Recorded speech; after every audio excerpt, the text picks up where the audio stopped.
अस्सलाम वालेकुम अज़ीज़ान मन आपको आपके दोस्त आपके भाई थे अबिदास का सलाम है। उम्मीद करता हूँ तमाम तर लोग खैर वाफियत से होंगे, जहाँ कहीं भी होंगे अपने लिखाना के साथ एक अच्छी ज़िंदगी बसर कर रहे होंगे। जो लोग इन्वेस्टमेंट करना चाहते हैं और अभी प्रॉपर्टी में इन्वेस्टमेंट नहीं कर रहे, वो बहुत बड़ी गलती कर रहे हैं, बाद में पछतावा होगा। ये मैं बड़ा क्लियरली बता रहा हूँ। मैं अभी सी नहीं, मैं 2 सालों से बता रहा हूँ, बाद में पछतावा होगा। जब मैं बात करता हूँ बाद में, इसका मतलब ये in the long run, after 5 to 10 years, इसको बोलते हैं इन द लॉन्ग रन।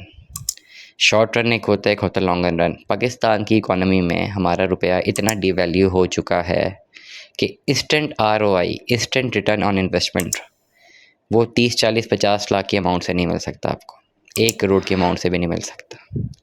इस वक्त हालात ये हैं कि 2 करोड़ की अमाउंट से भी इंस्टेंट आरओआई आपको नहीं मिल सकता। इसको बड़ा क्लियरली समझें। लोग बड़े गिले शिकवे करते हैं ना जी, आप बात करते हैं लॉन्ग रन की, मैं 40 लाख की चीज़ आज ले रहा हूँ, ये तो 6 महीने बाद 60 लाख की होनी चाहिए। ऐसा नहीं हो सकता, क्योंकि पाकिस्तान की इकॉनमी में वो जूस ही नहीं बचा।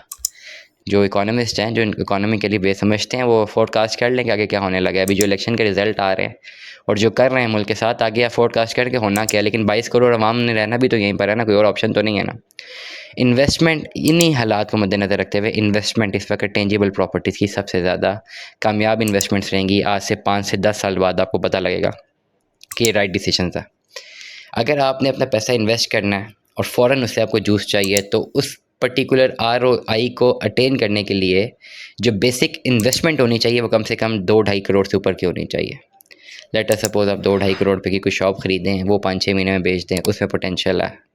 आप कोई भी 2-2.5 करोड़ रुपए की कोई मॉल में 3-4 इकट्ठी दुकानें खरीद लें, उसको किराए पे लगा दें, पोटेंशियल है।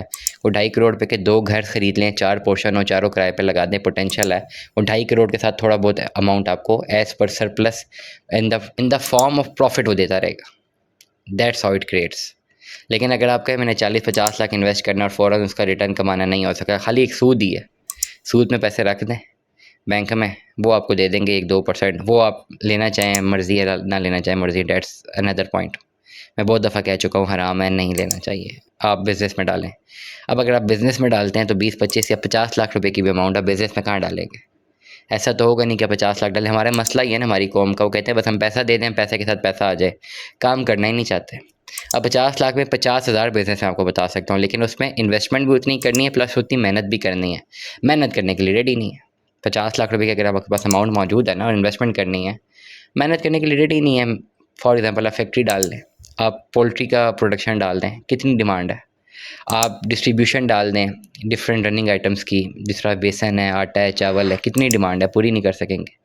आप किसी भी चीज़ की फैक्ट्री डाल दें, छोटा सा प्रोडक्शन यूनिट डाल दें, आप चीज़ को पूरा नहीं कर सकेंगे। लेकिन उसमें आपको उतनी मेहनत भी करनी पड़ेगी, पैसा भी डालेंगे, फिर प्रोडक्शन बनाने के लिए प्रोडक्शन की डेवलपमेंट भी पैसा डालेंगे, एक चीज़ को प्रॉपर्ली प्रोड्यूस करेंगे, नए होंगे काम में, चीज़ों का नहीं पता होगा, ऐसा-ऐसा सीखेंगे, फिर प्रोड्यूस करके मार्केट में कॉम्पिटिटिव मार्केट में भी अपने आप को लेकर आएँगे, फिर कम्पीट भी करेंगे, फिर मार्केटिंग में पैसा भी लगाएँगे, सेल्स भी, डिस्ट्रीब्यूशन भी।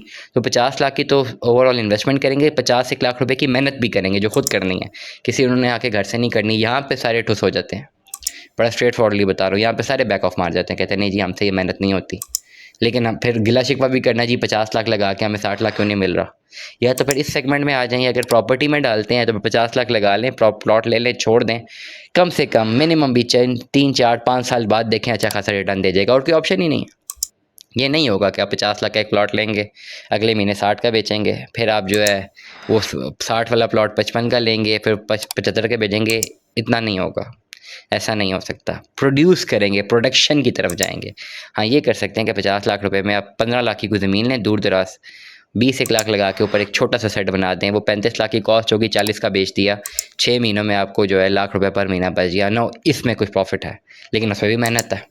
तो ओवरऑल अगर मैं कैलकुलेट करूँ, मैं आज बताऊँगा आपको कि तमाम तर लोग जो इन्वेस्टमेंट अभी नहीं कर रहे, जिन्होंने प्रॉपर्टी ही खरीदनी है, कोई और काम नहीं करना, प्रॉपर्टी अभी ख़रीद लें और टेंजिबल प्लॉट्स ख़रीद लें, सोसाइटीज़ में ख़रीद लें, फैसल हिल में ख़रीद लें, कैपिटल स्मार्ट सिटी में ख़रीद लें, न्यू मेट्रो सिटी गुजर खान में ख़रीद लें, ब्लू वर्ल्ड सिटी में पोजेशनेबल प्लॉट अगर ख़रीद सकते हैं ख़रीद लें, सिल्वर सिटी के पोजेशनेबल प्लॉट ख़रीद लें, जो पोजेशनेबल प्रॉपर्टीज़ है ना, ये ख़रीद लें सोसाइटीज़ की। पार्ट टू सिटी में आप 50-60 लाख रुपए में अच्छी इन्वेस्टमेंट कर सकते हैं, कर लें, और 3-4 साल बाद इवैल्यूएट करें, आपको अच्छा मुनाफा आएगा। अगर आप ये समझते हैं कि आप इसको अभी नहीं करते, ठीक है, और वेट करते हैं राइट टाइम का, तो आप गलत डिसीजन करेंगे। बाद में मार्केट ऊपर ही जाने का इम्कान है, नीचे आने का नहीं। मैं इक्विलिब्रियम ऑलरेडी एक पहले व्लॉग में बता चुका हूँ। ओवरऑल अगर मैं दरिया को कूदे में बंद करता हूँ तो मैं आपको यही कहूँगा कि आप लोग अपनी इन्वेस्टमेंट्स को करें। अगर आपने रियल एस्टेट में इन्वेस्टमेंट करनी है ज़रूर करें, और ऐसा मत करें कि आपने इन्वेस्टमेंट करना चाह रहे हैं और नहीं कर रहे क्योंकि due to other factors. All other factors को मैं फ़िल्टर आउट करूँ तो मेरी एडवाइस यही है कि आपको अभी इन्वेस्टमेंट करनी चाहिए। दुआ में याद रखिएगा, अपना बहुत सारा ख्याल रखिएगा। Stay tuned with us. अल्लाह हाफ़िज़।